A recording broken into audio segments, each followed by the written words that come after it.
So here we have it then. After the Manchester derby ended 0-0 at Old Trafford, we get to dissect just what we watched there in the watch-along. It is me, Joe McGrath, for Joe Swift today. You got Scotty in the corner and Lauren in the middle. So we are talking about what was a pretty, and let's be frank, not lots to get our teeth into too much. There were chances on both ends, but I think United fans will come away thinking, Scotty, maybe we were the better team. Yeah, we were the better team, but I mean, it was the best of a bad bunch, really. I don't think we were massively better than Manchester City, but they seemed to come for a draw, especially in the second half. We had the clearer chances.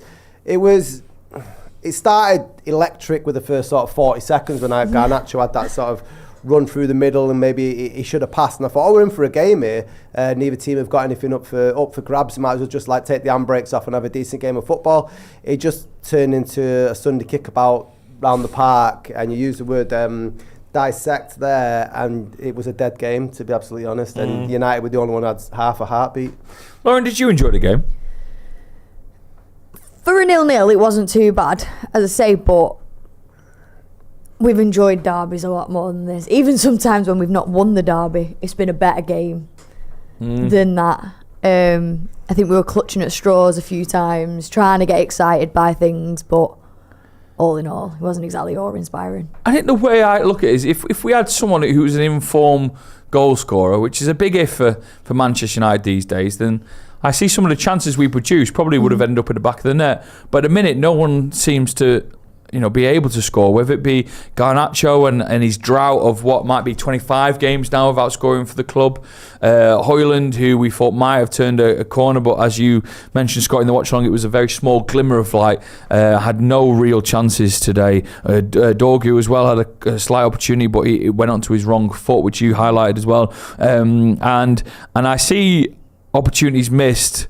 But I also see that if we can resolve these opportunities by bringing in a goal scorer, then maybe we walk away with a win tonight. There was an idea that maybe City just didn't want it in the second half as well.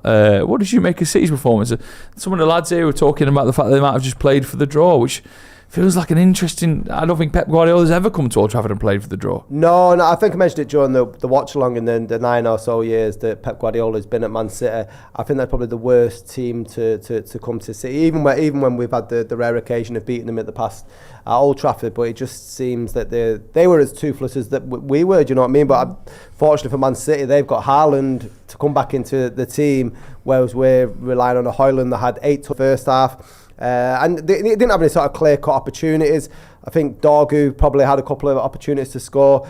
Garnacho, and which seems to be very reflective of his game, is industrious. He always looks busy and stuff, but you're always left wanting more, whether that's sort of a cleaner shot on goal or making the right decision with the pass.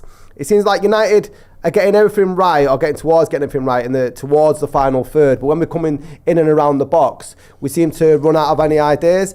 And it's another story of if Bruno Fernandes isn't scoring or having one of his amazing games for Manchester United, then Manchester United falls short of the mark. Yeah, I'm going to get to some of your comments now. I'd like to think, and you to think as well, your man of the match and why. So have a little think about that. Raz thinks, Scott, you look like Juan Mata. I'd take that. Good looking fella.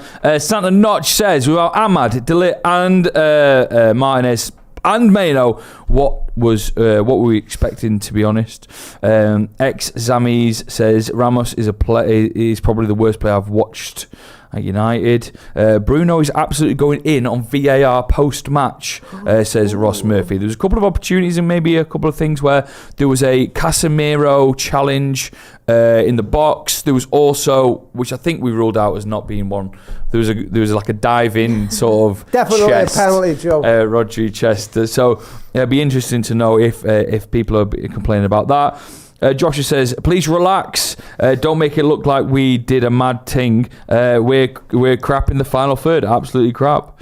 Who else have we got here? Saturn says we played 70 minutes with 10 men, having Hojlund up front. Yeah. Hojlund getting a lot of stick. We'll go to some of the more positives with players. But out of everyone who played today, I think Hojlund's been the one. Again, Scotty being picked on and going, he wasn't good enough. But I tend to agree.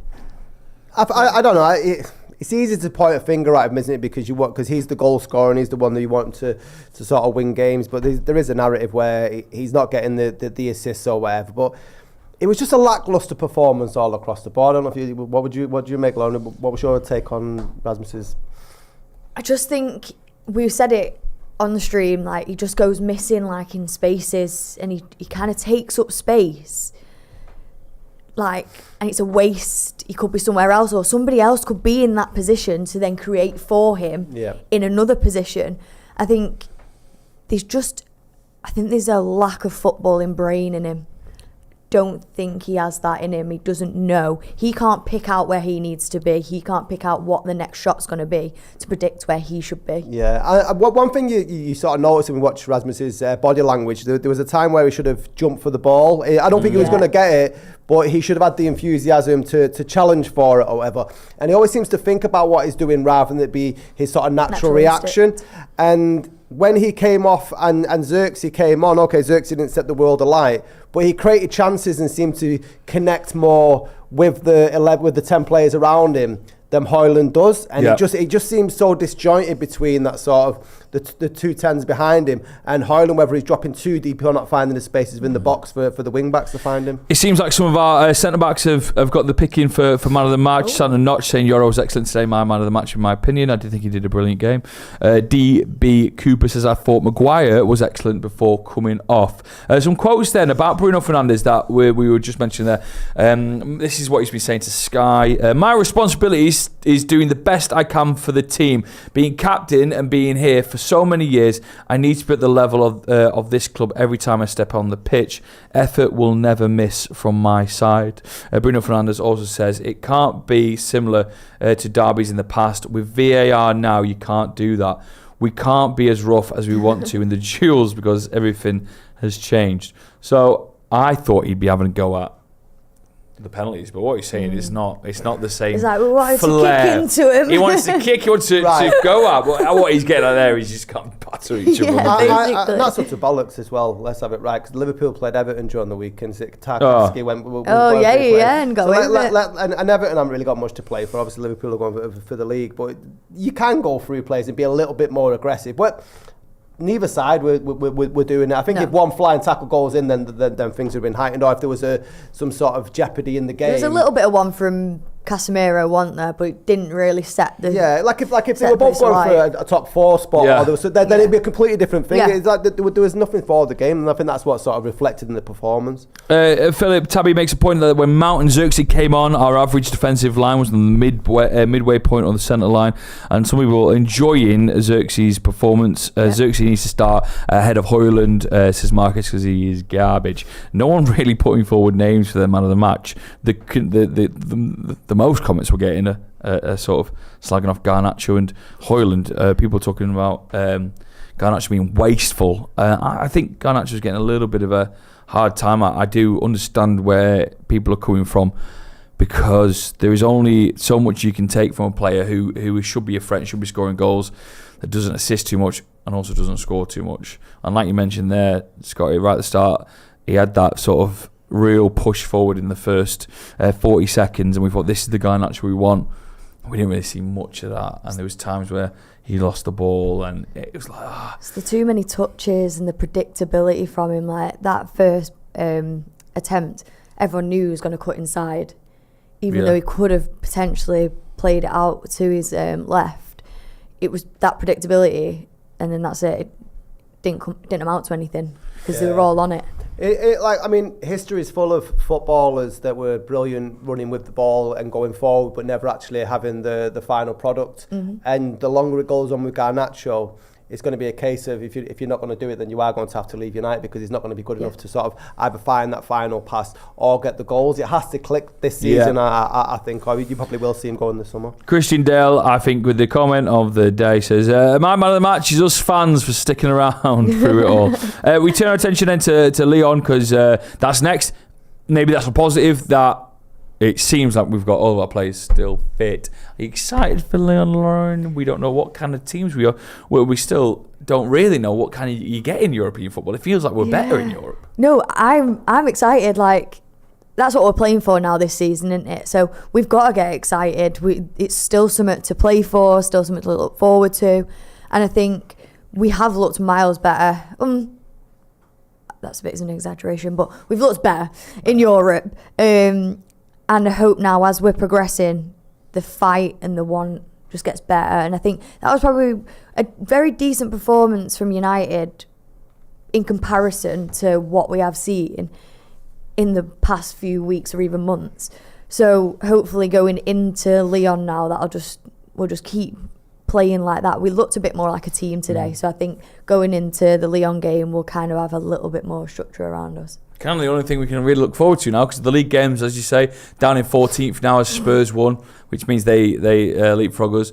We can only hope for and push for a European Cup run, Scotty. So are you excited for it? Never mind a European Cup one. We're going to win the Europa League. Yeah. Let's have it right. I sort of, from when Amorim signed in November, and it was evident we weren't going to win the league, and then we went out of the FA Cup, and it's like the league games now are just training sessions, or they're a sort of more an extreme, pre-season games leading into it. So all we hope with the games like today is you get through, get a bit more fitness, and then we've got players that we can bring back for Lyon.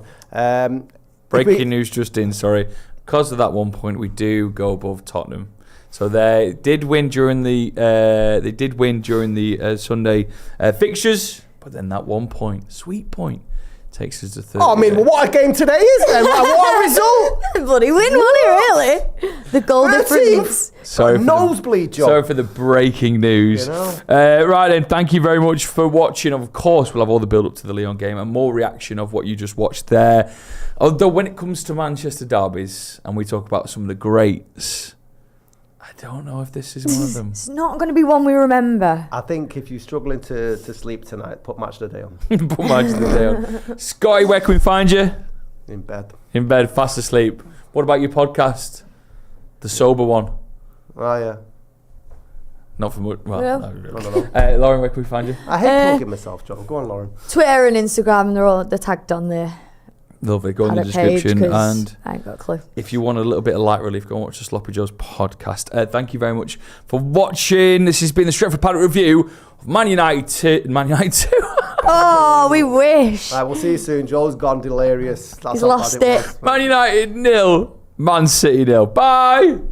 I wish it was 2-0.